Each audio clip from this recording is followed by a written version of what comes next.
नमस्कार। तीसरे चरण के महारण में आपका स्वागत है। मैं हूं अनुराग सक्सेना। लगातार हम आपको आज तीसरे चरण के मतदान की कवरेज यहां पर देते जा रहे हैं और आपको बता दें कि दोपहर 1 बजे तक उत्तर प्रदेश की अगर बात करें तो 10 लोकसभा सीटों पर 38.12% वोटिंग हो चुकी है। और आपको बता दें उत्तर प्रदेश को मिलाकर 12 राज्यों के 93 सीटों पर इस वक्त मतदान जारी है। वहीं इस बीच आपको बता दें कि लगातार जिस तरह से लोकसभा सीट की अगर हम बात कर रहे हैं, उत्तर प्रदेश की 10 लोकसभा सीटों पर मतदान जारी है, लेकिन कहीं ना कहीं बीच बीच में कुछ चीजों की खबरें भी सामने आ रही हैं। आपको बता दें कि एक झलक आपको बता दें जहां 1 बजे तक जो वोटिंग हुई है उसको लेकर क्या इस समय आंकड़े हमारे पास हैं। एटा लोकसभा सीट में 39.87% वोटिंग हुई है। आंवला लोकसभा सीट में 36.95% मतदान इस वक्त हुआ है अभी तक 1 बजे तक। फतेहपुर सीकरी की बात करें तो फतेहपुर सीकरी में 39.09% वोटिंग हुई है। वहीं फिरोजाबाद लोकसभा सीट में 40.06% मतदान हुआ है। बदायूं लोकसभा सीट में 34.97% मतदान।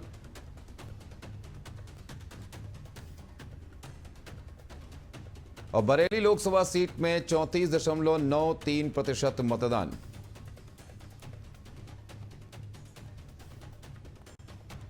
मैनपुरी लोकसभा सीट में 38.32% मतदान की खबर है। वहीं संभल लोकसभा सीट में 42.97% मतदान की खबर।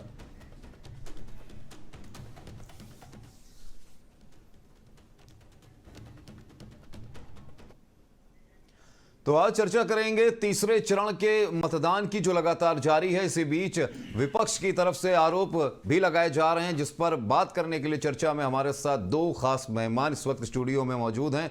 उनसे आपका परिचय करा तो मेरे साथ इस वक्त मौजूद हैं आदरणीय सलील बिश्नोई जी, जो कि सदस्य हैं विधान परिषद के बीजेपी की तरफ से, और संजय गढ़ियार जी जो बीजेपी से अपना पक्ष रखेंगे। आज हमारे साथ 2 यहां पर खास मेहमान मौजूद हैं बीजेपी की तरफ से, और भी मेहमान हमारे साथ जुड़ेंगे इस बीच चर्चा में। लेकिन आपको बता दें कि सबसे पहला सवाल जो मैं पूछूंगा वो सलील बिश्नोई जी से। सलील जी, तीसरा चरण जारी है। अभी कुछ समय पहले ही, अभी बीते बात की जाए 4 तारीख को प्रधानमंत्री नरेंद्र मोदी का रोड शो कानपुर में हुआ, और उस रोड शो के जरिए 10 लोकसभा सीटों को एक संदेश दिया गया, एकजुटता का संदेश दिया गया, कार्यकर्ताओं में उत्साह भरा गया।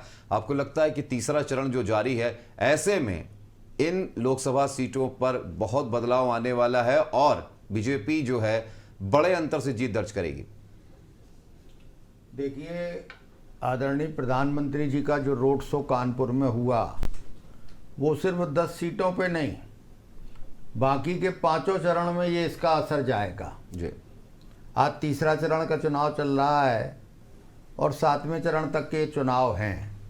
आज उत्तर प्रदेश की 10 सीटों पे चुनाव है। 40% के लगभग मतदान सभी सीटों पे हो चुका है। और इस बार का चुनाव राजनीतिक दल न लड़के जनता ज़्यादा लड़ रही है। जनता स्वयं जागरूक है और जनता अपने देश के भविष्य का निर्णय करने के लिए स्वयं उत्सुक है। तो मुझे नहीं लगता है कि कहीं भी किसी तरह की कोई दिक्कत आने वाली है। भारतीय जनता पार्टी उत्तर प्रदेश में 80 में से 80 सीटें जीतेगी और देश के अंदर हम एनडीए के अपने साथियों को मिला के 400 का जो हमारा लक्ष्य है उसको हम पार करेंगे। लेकिन सलील जी, जो बात आपने कही कि जनता इस बार चुनाव लड़ा रही है, ये तो इंडी गठबंधन की तरफ से भी लगातार कहा जा रहा है, विपक्ष की तरफ से भी कहा जा रहा है कि, और खासतौर से अगर कानपुर की अगर हम बात कर लें तो कानपुर में जो प्रत्याशी हैं उन्होंने भी यही बात कही। आलोक मिश्र ने कहा है कि भाई जो जनता है वो हमें चुनाव लड़ा रही है। ऐसे में लगता नहीं कि आप भी जनता का नाम ले रहे हैं और जो अपोजिशन है वो भी लगातार, विपक्ष जो है वो भी जनता का नाम ले रहा है? देखिए, चुनाव तो जनता ही फाइनल करेगी फैसला तो जी, और इसका निर्णय 4 जून को हो पाएगा कि जनता ने हमें आशीर्वाद दिया या विपक्षियों के साथ खड़ी हुई। तो मुझे जो लगता है, जनता का रुझान देख के, और जब रास्ता चलते बात करते हैं, किसी लोगों से कोई सुनते हैं चर्चा, तो वो सबकी चर्चा पॉजिटिव है और सब चाहते हैं कि अभी मोदी जी को एक चांस दे के देश को जो प्रगति के रास्ते पे जो देश चल रहा है उस पे और आगे बढ़ाया जाए और जो अधूरे काम हैं वो पूरे करने का मौका मोदी जी को दिया जाए। अच्छा सलील जी, खास तौर से अगर हम 10 लोकसभा सीटों की बात करें इस तीसरे चरण में, तो सबसे अहम होगी जो नज़र वो है मैनपुरी सीट पर, खासतौर से क्योंकि वहां पर सीधी टक्कर डिंपल यादव से है। क्योंकि अखिलेश यादव की बात करें तो अखिलेश यादव ने कन्नौज से नॉमिनेशन कर दिया है, और अब डिंपल यादव की बात कर लेते हैं, इसलिए क्योंकि गढ़ रहा है समाजवादियों का। ऐसे में समाजवादियों के इस गढ़ में सेंध लगाना इस बार कितना आसान होगा, क्योंकि बीएसपी ने भी मैनपुरी से यादव कार्ड खेल दिया है।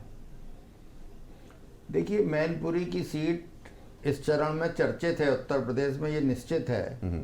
जो प्रदेश के पूर्व मुख्यमंत्री की पत्नी वहाँ से चुनाव लड़ रही हैं, और वो ऐसी सीट रही है जहाँ 2 बार मुलायम सिंह जी जहाँ से सांसद रहे हैं, और मुलायम सिंह जी उसी लोकसभा की कई सीटों से विधायक भी रहे हैं, उनके परिवार के दूसरे लोग भी रहे हैं। ये मानना है कि वहाँ पहले मुलायम सिंह जी के परिवार का वर्चस्व रहा करता था, लेकिन इधर 2-3 चुनाव से वो वर्चस्व में कमी आई है, और निश्चित रूप से इस बार हम लोग मैनपुरी की सीट हमारे पार्टी के जयवीर सिंह जी लड़ रहे हैं चुनाव, और निश्चित रूप से जयवीर सिंह जी जिस तरह से विधानसभा के चुनाव में भारी बहुमत से जीते थे, और उनकी जिस तरह की लोकप्रियता है, और मंत्री रहते हुए उन्होंने अपने क्षेत्र में और पूरे प्रदेश में पर्यटन के क्षेत्र में जो एक विशेष स्थान बनाया है, उसका लाभ निश्चित रूप से जयवीर सिंह जी के व्यक्तित्व को मिलेगा, पार्टी के लाभ मिलेगा, और बाकी वोट तो इस बार मोदी और योगी के नाम पे पड़ रहे हैं। अच्छा, लेकिन सलील जी, अगर इस बार चुनाव की अगर हम बात करें तो इस बार चुनाव जो है वो मुद्दों से भटक कर कहीं ना कहीं फिर से वही हिंदू और मुस्लिम की राजनीति के बीच में उलझ गया है। क्योंकि बार बार जो बात सामने निकल कर आ रही है, एक विशेष वर्ग की बात निकल कर आ रही है, मुसलमानों की बात निकल कर आ रही है, जिक्र किया जा रहा है कि आपकी संपत्ति जो है मुसलमानों को दे दी जाएगी। या फिर बात आरक्षण की अगर कर लें तो बार बार मुख्यमंत्री योगी आदित्यनाथ हों या प्रधानमंत्री नरेंद्र मोदी हों, सबके भाषणों में ये चीज़ सुनने में आ रही है बार बार कि विपक्ष आरक्षण का विरोधी रहा है। और विपक्ष जो है, खासतौर से कांग्रेस जो है, कर्नाटका की बात की जाती कि वहां पर ओबीसी घोषित कर दिया गया रातों रात, और जो ओबीसी का आरक्षण था उसमें मुसलमानों को आरक्षण दे दिया गया। यही चीज़ अगर सरकार बन जाती है पूरे देश में तो यहां पर भी वही हाल होगा। इस पे कितना इत्तेफाक रखते हैं? देखिए, ये बात जो हम लोग कह रहे हैं, या हमारे प्रधानमंत्री जी कह रहे हैं, या हमारी पार्टी के और नेता कह रहे हैं, बिना आधार के नहीं कह रहे हैं। कांग्रेस के जो प्रधानमंत्री 10 साल तक रहे हैं, उन्होंने लाल किले की प्राचीर से कहा कि देश के संसाधनों पे पहला अधिकार अल्पसंख्यकों का है। कर्नाटक में उन्होंने ओबीसी का कोटा करके उसमें मुस्लिम आरक्षण दिया। ये तो कांग्रेस ने स्वयं करके दिखाया है। नहीं, लेकिन अल्पसंख्यकों की बात आप कर रहे हैं कि अल्पसंख्यकों के विषय में बात की है ना, तो अल्पसंख्यकों में तो सभी आ जाते हैं, उसमें सिख समुदाय भी अल्पसंख्यकों में आ जाता है, लेकिन क्रिश्चियंस भी आ जाते हैं। ये सिख और क्रिश्चियन और जैन और बौद्ध, ये सब अल्पसंख्यक हैं। लेकिन इस अल्पसंख्यक में जो कांग्रेस की परिभाषा या समाजवादी पार्टी की परिभाषा, वो अल्पसंख्यकों में सिर्फ मुस्लिम्स को फिट करती है। यही तो इसमें एक दुर्भाग्य की बात है। नहीं, लेकिन और फिर जब आरक्षण का एक तय है कि 50% से ज्यादा आरक्षण नहीं हो सकता है, तो फिर उसमें किसी के घटाने बढ़ाने का क्या है? जो एक संवैधानिक व्यवस्था चली आ रही है उसको चलने दीजिए। क्यों इस तरह की बात करके इसमें इस तरह का एक लोगों को अटकलें लगाने का मौका मिले? और इनके राहुल गांधी के पिताजी जो देश के प्रधानमंत्री थे, तो उन्होंने साहिबानो केस में संविधान को पलटने का काम किया। इसलिए कांग्रेस पार्टी ऐसा कर सकती है, इसकी संभावना दिखाई देती है। अच्छा, लेकिन संविधान की बात आप बात कर रहे हैं, संविधान का जिक्र कर रहे हैं, तो संविधान बदलने का आरोप भी तो विपक्ष लगा रहा है कि अगर देश में दोबारा बीजेपी की सरकार बनती है, तीसरी बार बनती है, तो इस बार संविधान में बदलाव कर दिया जाएगा, संविधान बदल दिया जाएगा। उसको लेकर क्या कहेंगे? संविधान में ऐसे बिंदु जो हमारी अस्मिता के ऊपर काले धब्बे की तरह थे, उनको बदलने का काम भारतीय जनता पार्टी ने धारा 370 हटा के किया। और हमारा दूसरा जो एक वादा है जनता से, समान नागरिक संहिता का, उसको भी हम लागू करेंगे। उसको लागू करने में हम किसी तरह से दुराव छिपाव की बात नहीं कर रहे हैं। हम खुलेआम घोषणा कर रहे हैं कि देश के सभी नागरिकों को, सभी धर्मों के लोगों को एक समान नागरिक संहिता के अंतर्गत जीवन यापन करना होगा। किसी को तुष्टीकरण के अंतर्गत विशेषाधिकार प्राप्त नहीं होगा। अच्छा संजय जी, लगातार जो इलेक्शन है, समय चल रहा है, मतदान जो चल रहा है, उसमें अगर बात कर ली जाए मतदान की, कहीं ना कहीं अखिलेश यादव, डिम्पल यादव जब मतदान के लिए पहुंचे, आज वहां पर सैफई पहुंचे हैं, उन्होंने वहां मतदान किया। उसके बाद उनका एक बयान सामने आया कि बीजेपी जो है वो 100 जगहों पर कहीं ना कहीं मतदान को प्रभावित कर रही है। कई जगहों की तस्वीरें भी ऐसी आई हैं, कासगंज की अगर बात कर लें, किशनी की बात कर लें, हर जगह की तस्वीर में ऐसा दिख रहा है कि वहां बूथ कैप्चरिंग की कोशिश की जा रही है। कहीं बीजेपी के लोगों पर हमला हो रहा है और कहीं समाजवादी पार्टी जो है वो आरोप लगा रही है कि उनके लोगों पर बीजेपी की तरफ से हमला हो रहा है। किस तरह की राजनीति का इस समय चरित्र बन गया है, किस तरह की राजनीति हो रही है, इसको किस तरह से देखेंगे आप? देखिए, अभी हमारे वरिष्ठ नेता एमएलसी साहब श्री सलील जी बिश्नोई जी ने आपको बताया है, और ये बिल्कुल अनर्गल तरह के आरोप लगाना, ये समाजवादी पार्टी का राजनीति में इस तरह से आरोप बन चुका है इनका। पहले ये गुंडई से लूटते थे बैलेट, तो उस तरह इनको दिखाई दे रहा। ईवीएम में बैलेट कहाँ से लूट लेंगे? सीधा सा हिसाब है उसमें, बैलेट पेपर तो लूटना नहीं है। पहले बैलेट पेपर लूट जाते थे। और ये जो कह रहे हैं कि उनको चुनाव वोट नहीं डालने दे रहे, अरे भाई वहाँ भी घटना ये है कि वहाँ पर वोट कोई अनथराई अवैध वोट डालने की कोशिश कर रहा, मान लीजिए 2 व्यक्ति कर रहे थे, और जब उनको विरोध प्रशासन ने रोक लगाई, आयोग के अधिकारियों ने रोका, तो उनके साथ 10-20 और पहुंच गए अराजकता। तो जब वहाँ बूथ के अंदर अराजकता फैलाने लगे, प्रशासन ने अपना काम किया, लाठी चलाई, उनको वहाँ से बाहर किया। तो यही तो काम है आयोग का कि चुनाव में अवैध वोट ना पड़ पाए और डालने वालों को खदेड़िए, अगर पकड़े जाए जेल भेजिए। तो वो काम किया। अब आप अखिलेश यादव कोई भी आरोप लगाते रहे नहीं, लेकिन तो आरोप लगाए, हार की हताशा में आरोप भी लगाएंगे और ये अभी लगाते रहेंगे। नहीं संजय जी, लेकिन संभल से भी ऐसी तस्वीरें सामने आई। यहाँ जियाउर रहमान बर्क जो इस सपा के प्रत्याशी हैं, उन्होंने भी आरोप लगाया और तस्वीरें भी सामने हमारे पास आई हैं जिसमें पुलिस ने खास तौर से एक समुदाय विशेष के लोगों को खदेड़ा है वहां से, और एक बड़ी संख्या उसमें थी, महिलाएं भी थी। और ये जियाउर रहमान बर्क ने सीधा आरोप लगाया कि पुलिस जो है लोगों को, खास तौर से मुस्लिम समुदाय के लोगों को कहीं ना कहीं आतंकित कर रही है, कहीं ना कहीं उनको खदेड़ रही ताकि वोट ना पड़ने पाए। ये सब इंडी गठबंधन का अनर्गल प्रलाप है, विधवा प्रलाप कर रहे हैं ये सब। अरे भाई, मैंने वो बात पहले साफ कर दी ना कि वो जब 1-2 अराजक अवैध वोट डालने प्रयास कर रहे थे, अब वो संख्या है, आप ऐसे कह पा रहे हैं क्योंकि बुरके में आपको दिख रही है। बाकी अब वो संख्या तो भाई पुलिस ने कार्रवाई अपनी करी, अब वो सब घेर करके पुलिस प्रशासन में चढ़ने लगी। तो भाई ये पब्लिक जब भीड़ लगाएगी और ऐसा करेगी, भीड़ नहीं लगनी चाहिए, तो पुलिस अपना काम किया और उनको वहाँ से बाहर किया। वो इकट्ठा दिख रहे हैं तो कोई कह दे कि साहब वो तो अल्पसंख्यक केवल कर दिया।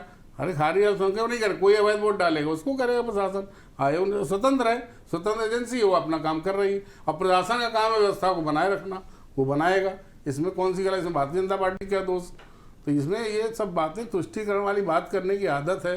सपाई हो चाहे वो कांग्रेस हो, वो कर रहे हैं और उस पर अनर्गल प्रभाव कुछ माने नहीं, कोई गंभीर विषय नहीं है। मुद्दों की बात की जा रही है और विकास के कार्यों की बात पे कहीं ना कहीं बेरोजगारी की बात की जा रही है। विपक्ष जो है लगातार सवाल उठा रहा है, लेकिन इस बीच में एक बार फिर से हमने देखा है कि चुनावी इस दौर में मंचों से बार बार राम मंदिर का जिक्र करना, राम नाम के जिक्र करना, और उसके बाद धीरे से बीच में अभी कुछ दिनों पहले काशी का नाम लिया गया, उसके साथ साथ मथुरा का नाम ले लिया गया। क्या आपको नहीं लगता है कि एक वर्ग विशेष जो है, उस सनातन धर्म की बात की जा रही है, मंचों से बात की जा रही है, फिर से वही हिंदू मुस्लिम यानी कि समुदाय विशेष को कहना कि टारगेट किया जा रहा है, एक समुदाय विशेष को, और डर पैदा किया जा रहा है? ये आरोप विपक्ष का है कि डर अभी भी फिर से पैदा किया जा रहा है कि अब की बार हम आएंगे तो मथुरा भी हमारे हाथ में होगा।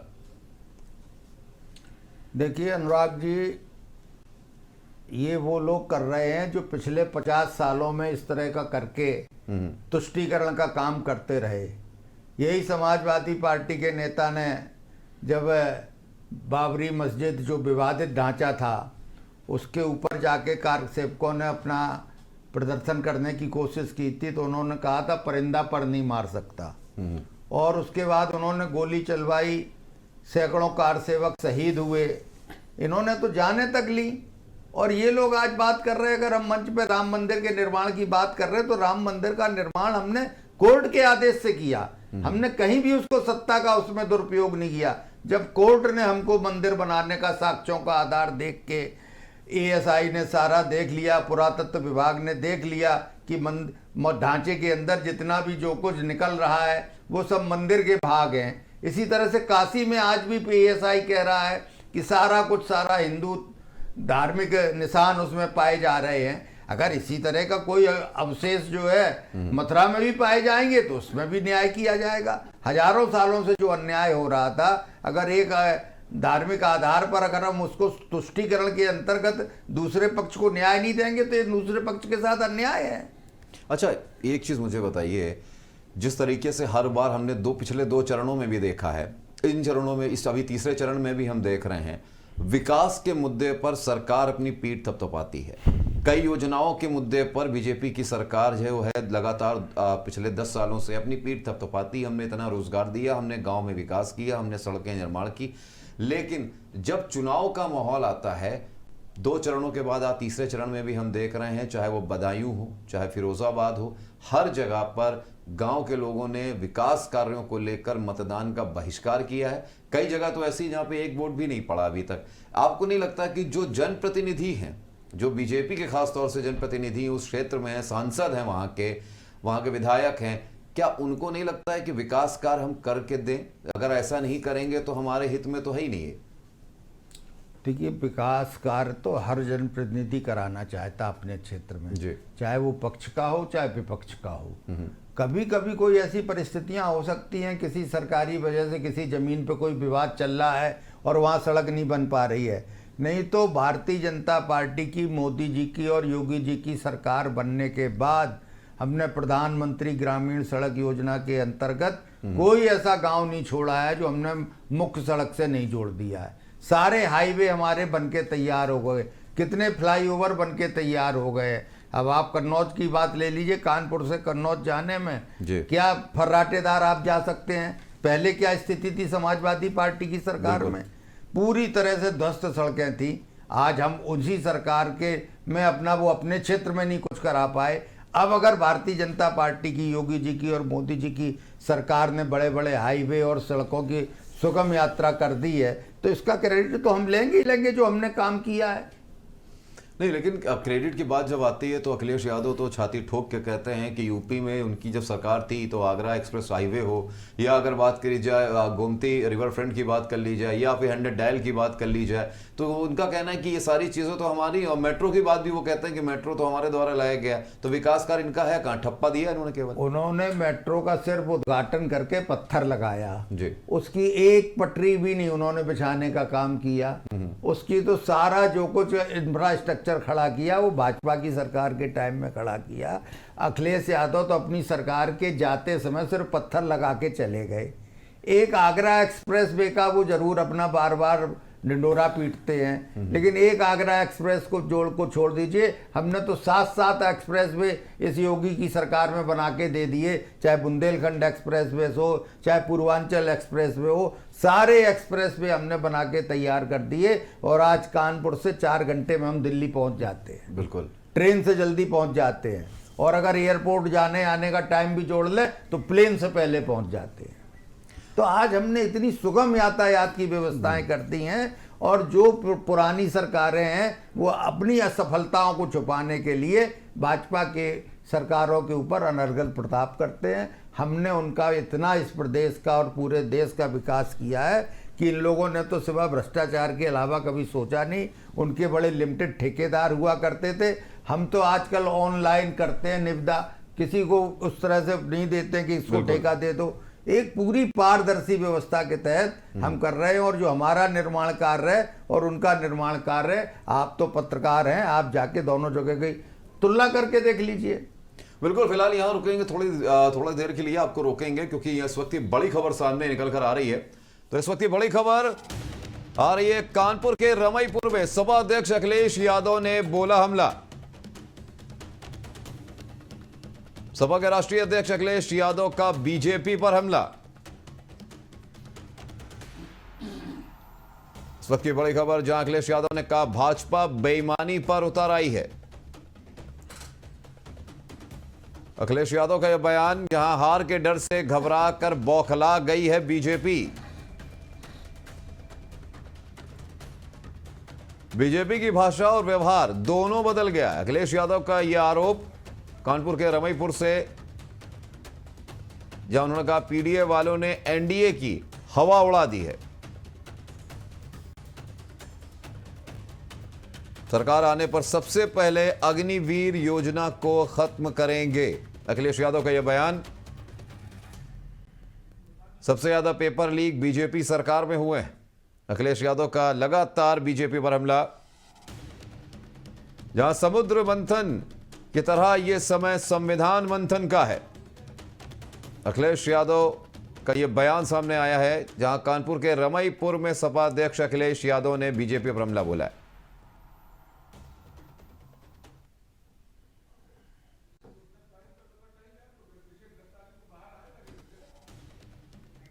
भारतीय जनता पार्टी अब बेईमानी पे उतर आई है, लेकिन करोड़ों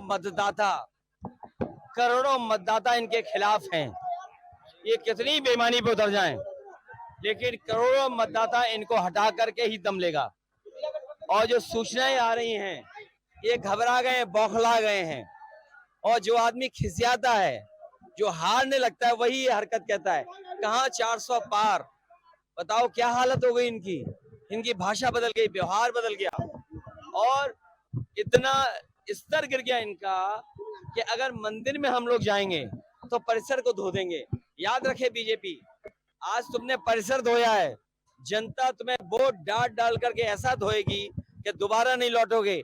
पीडीए इस बार इनको धोने जा रहा है, क्योंकि पीडीए देख रहा है, पीडीए उत्तर प्रदेश में एक सीट पे लड़ाई में, बाकी सब सीटें पीडीए जीत रहा है।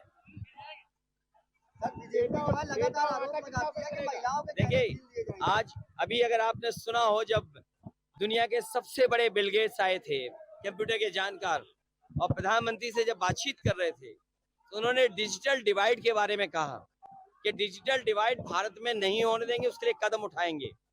मुझे याद है कि समाजवादी पार्टी ने, जो आज गाँव आपको केबल और इंटरनेट दिखाई दे रहा है, जियो हो या सरकारी और हो, उसका फैसला अगर किसी ने लिया था तो समाजवादी पार्टी ने। उसके साथ साथ लैपटॉप बांटा था, और आज भी लैपटॉप चल रहे होंगे। और आज अमेरिका जैसा देश अपने गरीब बच्चों को कुछ शहरों में लैपटॉप दे रहा है। तो ये डिजिटल डिवाइड खत्म हो, क्योंकि गरीब को भी खाने पीने राशन के साथ साथ एक गुणवत्ता का राशन, एक पौष्टिक आटा, और पौष्टिक आटा मैं इसलिए बोल रहा हूँ कि जितने संपन्न लोग हैं बड़ी बड़ी कंपनियों के पैक्ड आटा ले रहे हैं। मैं कंपनियों का नाम नहीं लेना चाहता हूँ, अगर मैं बोलूँ तो आप जानते होंगे कि किन कंपनियों का आटा आप लोग ले रहे हैं। तो गरीब को भी पौष्टिक और गुणवत्ता के साथ पैक्ड आटा, और उसके जीवन में बदलाव लाए, उसके लिए डाटा फ्री दे देंगे। युवाओं को नौकरी नौकरी नौकरी और आरक्षण के साथ नौकरी है। क्या 400 पार? तुम्हें पता है आज के तो किसी के मुंह से नहीं निकल रहा 400 पार। और आपने होर्डिंग नहीं देखी बड़ी बड़ी, जो कहते हैं डबल इंजन, एक इंजन गायब है उसमें से, और खटारा इंजन की तो फोटो नहीं लगाई। तुम्हें दुख होना चाहिए इस बात का, बताओ। इस बीच लोकसभा चुनाव से जुड़ी इस वक्त की बड़ी खबर, जहां 3 बजे तक का यूपी की 10 लोकसभा सीटों का परसेंटेज सामने आ चुका है। 3 बजे तक की अगर बात की जाए तो फतेहपुर सीकरी में 46.18%, फिरोजाबाद में 47.80%, बदायूं में 45.44%,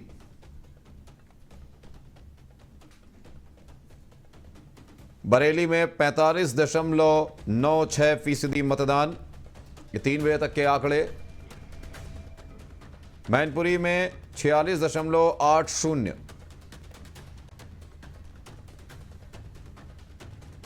संभल में 52.24%,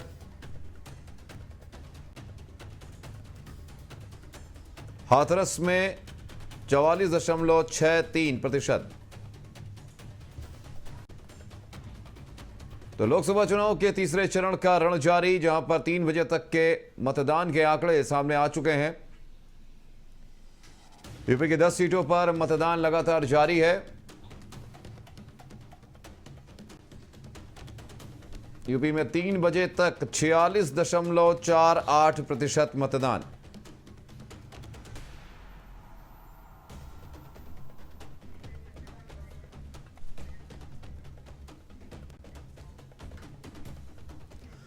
तो लगातार हमारे साथ चर्चा में दो हमारे खास मेहमान बीजेपी से यहाँ जुड़े हुए हैं, सलिल बिश्नोई जी और संजय कटियार जी हमारे साथ मौजूद हैं।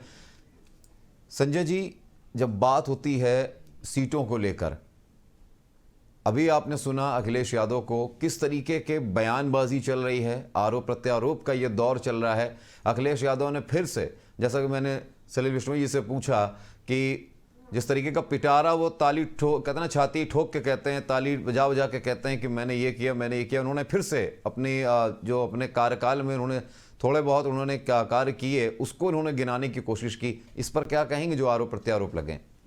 देखिए, वो जमुना एक्सप्रेस वे गिनाते हैं जो कहते हैं, वो तो भ्रष्टाचार का बिल्कुल पराकाष्ठा थी और उसी वजह से चाचा भतीजे में झगड़ा भी हुआ था। और वो 600 करोड़ के प्रोजेक्ट को 1800 करोड़ बना करके जो 1200 करोड़ का बंदर बांटता, वही कारण बना था चाचा भतीजे में झगड़े का, शिवपाल यादव और अखिलेश जी में, जिसकी वजह से बहुत सालों तक वो दोनों अलग थलग पड़े रहे। खैर, अभी आप बोल रहे थे अखिलेश यादव जी यहाँ पर पीडीए कि इन्होंने बनाए हैं, इंडिया बता रहे हैं। पीडीए क्या है? पर्सनल डेवलपमेंट, परिवार डेवलपमेंट एकेडमी है इनकी, परिवार डेवलपमेंट अथॉरिटी है इन बना रखी है। और समाजवादी पार्टी का हमेशा सगर रहा केवल परिवार बढ़ाओ।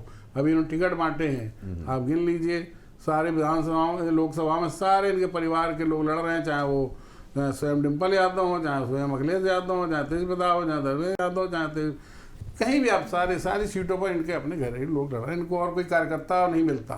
तो ये परिवार डेवलपमेंट अथॉरिटी है, परिवारवादी पार्टियां, लिमिटेड कंपनियां हैं जिनको जनता के किसी भलाई सरोकार से इन्हें कोई लेना देना नहीं, और इनका केवल मकसद है किसी तरह सत्ता हासिल हो। मैं तो इनको हमेशा कहता हूँ, इनकी हैसियत क्या बची है? उत्तर प्रदेश में इनके पास कितनी सीटें हैं लोकसभा, तो जो ये बात कर रहे हैं, और कांग्रेस से गठबंधन किए बैठे हैं, और कुल सीटें हैं 80 उत्तर प्रदेश में। और ये हमारे पास, और ये कांग्रेस वाले तो बेवजह संगल बजा रहे हैं। बेगानी शादी में अब्दुल्ला दीवाना, 17 सीटों में मात्र कांग्रेस लड़ रही है और बात करती है प्रधानमंत्री बनने की। अखिलेश यादव बात करते हैं प्रधानमंत्री बनने की, 67 सीटों पर लड़ रहे हैं। अरे 63 सीटों पर। अब इनसे ही पूछिए कि प्रधानमंत्री आप बनाते 250 तो मिनिमम आंकड़ा है। जब आप लोकसभा में तब आपको बहुमत मिलेगा तब कोई प्रधानमंत्री बन सकता है। अगर इंडिया गठबंधन इतनी मिल जाए, जो काल्पनिक बात है, कल्पना भी करना पड़े है, मिलना ही नहीं है। और आप बात कर रहे हैं मैं संविधान बदल दूंगा, मैं ये कर दूंगा, संविधान बदल दूंगा, सुपर पावर बना करके मंदिर निर्माण को भी रोक दूंगा। इस तरह के बयानबाजी इनके पुराने आचार्य कृष्णन रहे, अभी जो नाराज होकर बाहर है, प्रमोद कृष्णन जी, इनके पारिवारिक मित्र थे, प्रियंका गांधी बहुत नज़दीक हैं।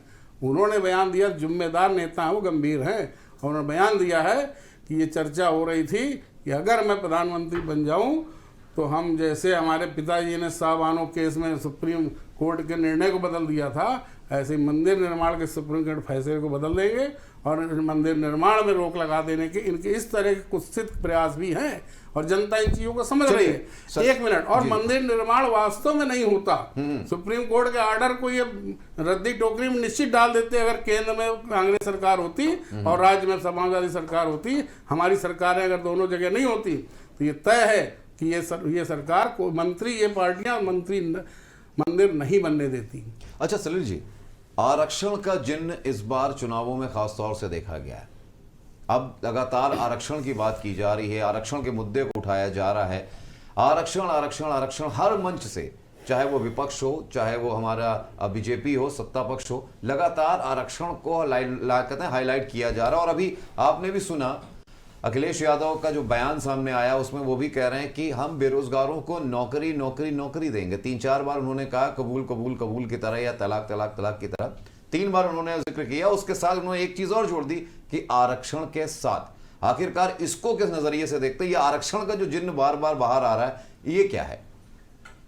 देखिए, भारतीय जनता पार्टी ने कई बार क्लियर कर दिया है कि जो संविधान के मुताबिक आरक्षण की व्यवस्था है उसमें हम कोई परिवर्तन करने वाले नहीं हैं।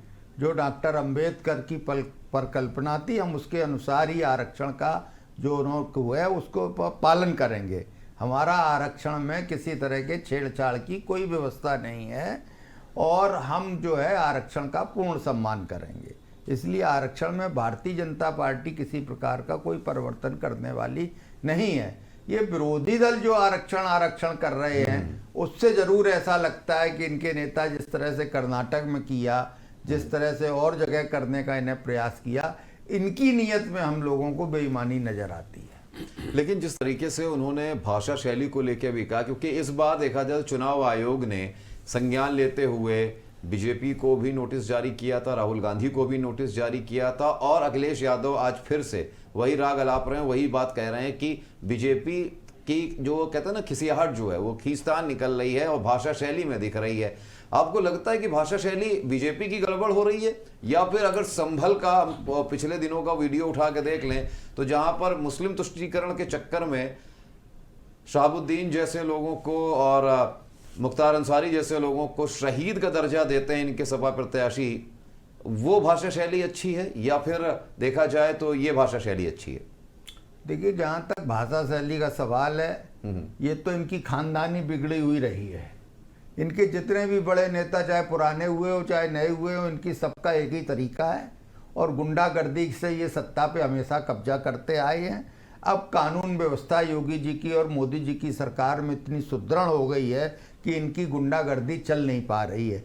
ये इन्होंने जो अपनी कुछ रियासतें बना रखी थी, सैफई से लेके और मैनपुरी तक, और जिस तरह से गुंडागर्दी होती थी, उस गुंडागर्दी पे अंकुश लगा है। उससे जो है अखिलेश यादव जी बौखलाए हुए हैं, और नाच ना आए आंगन टेढ़ा वाली स्थिति इनकी हो गई है।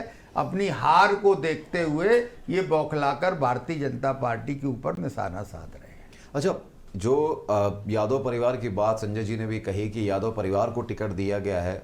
सलील जी, इस बार चुनावों जो तीसरा चरण का चुनाव हो रहा है, इसमें 3 सीटें अहम हैं, फिरोजाबाद, बदायूं और मैनपुरी, जहां पर 3 यादवों की अग्नि परीक्षा है, डिम्पल यादव की, आदित्य यादव की और अक्षय यादव की। खास तौर से इन सीटों को आप किस तरीके से देखते हैं? क्योंकि यहाँ पर अगर बात की जाए तो यहाँ पर बदायूं में आदित्य यादव जो हैं दुर्विजय सिंह जी के सामने खड़े हुए हैं। दूसरी तरफ बरेली की अगर बात कर लें तो बरेली में तो प्रवीण सिंह चलिए खड़े हैं, मैनपुरी में डिम्पल हैं, और अगर बात कर लें फिरोजाबाद में तो अक्षय वहाँ पर ताल ठोक रहे हैं।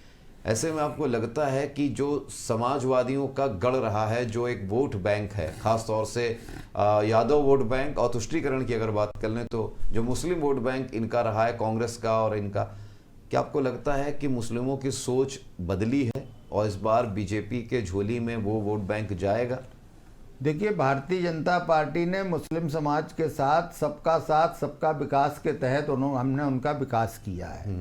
अगर हमने मकान बांटे हैं तो गरीब मुसलमान को भी हमने दिया है। अगर हमने सिलेंडर दिए हैं तो गरीब मुसलमान को भी दिया है। हमने 5 लाख का मुफ्त इलाज दिया है तो गरीब मुसलमान का भी सबसे ज़्यादा उन लोगों ने लाभ लिया है। तो हमने कहीं भी हमने वो नहीं बंटवारा किया है। इसलिए मुस्लिम समाज के जो समझदार और पढ़े लिखे नौजवान हैं, और विशेष रूप से महिलाएं, जिनको 3 तलाक के नरक से हमने मुक्ति दिलाई है, वो सब अंदर खाने मोदी जी की प्रशंसक हैं।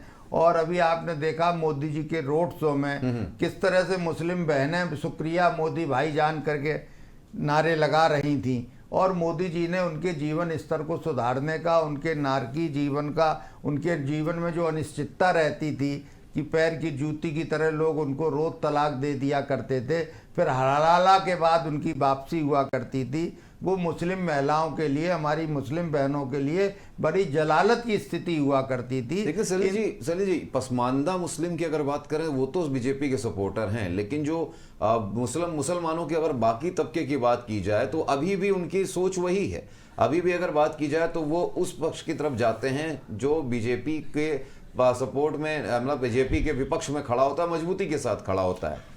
देखिए, मुझे ये लगता है कि पसमानदा मुसलमान जहाँ जितने जागरूक हुए हैं और बीजेपी की कल्याणकारी योजनाओं का उन्होंने लाभ लिया है, लेकिन उसके साथ साथ ही जो नौजवान मुसलमान इस समय पढ़ा लिखा मुसलमान तैयार हो रहा है, वो मुसलमान भी मोदी जी की तरफ आशा भरी नज़रों से देख रहा है। और मुस्लिम महिलाएं तो स्पष्ट रूप से मोदी जी के साथ हैं। अब ये जरूर है कि उनके कुछ पारिवारिक दबाव होते हैं, तो इसमें हो सकता है कि उनको वोट डालने ना भेजें मुस्लिम परिवार के लोग, लेकिन निश्चित रूप से अगर मुस्लिम महिलाएं वोट करने जाएंगी तो उसमें अधिकांश लोग मोदी जी को सपोर्ट करेंगे। अच्छा, कल्याण की बात कही कि हमने जो मुस्लिमों का कल्याण किया है, तो कल्याण से याद आया कि एटा में कल्याण सिंह जी का एक दबदबा रहा है, और उनके बेटे जो हैं वो इस बार चुनावी मैदान में राजवीर सिंह जी हैं। संजय जी, तो इस बार आपको लगता है कि राजवीर सिंह जी के सामने सपा की दाल गल पाएगी?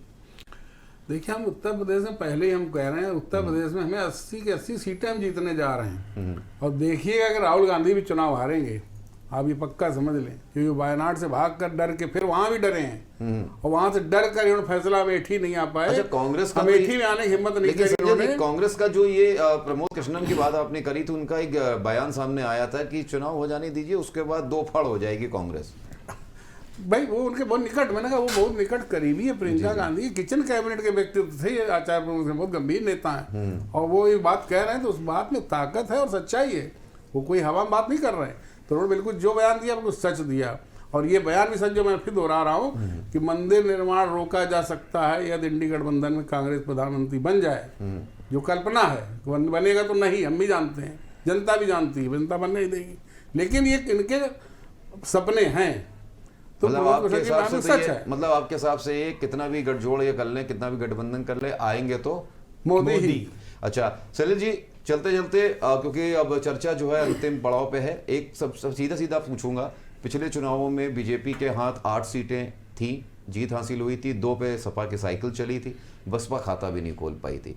इस बार बहन जी ने, जो मायावती जी हैं, उन्होंने बहुत बड़ा दूर की कौड़ी खेली है, कुछ सीटों पर लगातार सपा को तो नुकसान पहुंचाएंगी। क्या आपको लगता है कि इस बार पिछले बार की 8 सीटों से ज्यादा बड़े स्तर पर बीजेपी के हाथ में ये 10 सीटें आने वाली हैं तीसरे चरण की? अनुराग जी, हम 10 की 10 सीट जीतेंगे जी। हम डिम्पल जी को भी हराएंगे और जितनी भी सीटें सपा के पास 2 थी, दोनों सीटों पे हम जीतेंगे इस बार। और अगला नंबर अखिलेश यादव भी? अब वो चौथे चरण में बात कर लेंगे। चलिए, बिल्कुल, बहुत बहुत शुक्रिया सलिल जी आपका और संजय जी आपका हमसे जुड़ने के लिए और चर्चा में आने के लिए। तो हमने जानने की कोशिश की कि तीसरे चरण में जिस तरीके का बयानबाजी चल रही है, जिस तरीके का पक्ष विपक्ष के दांव पेच चल रहे हैं, वो क्या है, और लगातार हम आपको ये भी बता रहे हैं कि किस तरीके से तीसरे चरण का, तीसरे फेज का जो चुनाव है, जो परसेंटेज, वो किस तरफ जा रहा है, किस दिशा में जा रहा है।